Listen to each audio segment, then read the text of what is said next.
Dr. Seuss's Lorax opens at the Children's Theater Company in Minneapolis 1 week from today.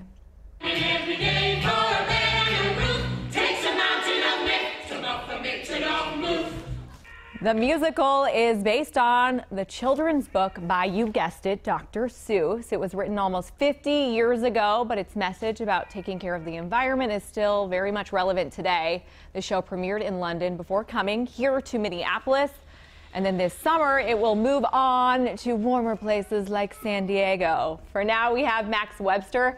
He is the director of Dr. Seuss's The Lorax in studio with us today. Hello, and thank you for coming in. Hi, it's nice to be here. Great to have you here. You've been here a month. What are your thoughts on Minneapolis thus far? I love it. The weather is cold, but the people are warm, and we're having a really good time. We like to hear that. And for you, how did you kind of translate the book to the stage? Well, it took a long time to work out how to do it because the images in the book are so iconic, and it has fantasy creatures like what is a Lorax and how do you put a Lorax on stage. And so we did trial and error, and we started with really simple things, moving bits of cardboard around almost like a kid might do it, and gradually over some time it got better and more carefully made until it became the full production you see now.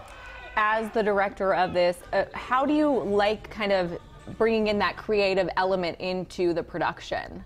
It's really exciting. It's a huge challenge. Like, how do you realize Dr. Seuss's amazing story? But it makes actually something really vibrant and really energetic and really fun. Those pictures are like kind of almost pure sugar when you open the book. It's a big rush of color and fantastic language. And I think that's really exciting to see on stage. And as a reminder for people, there really is an environmental message to this story. How does it kind of translate to today's current culture?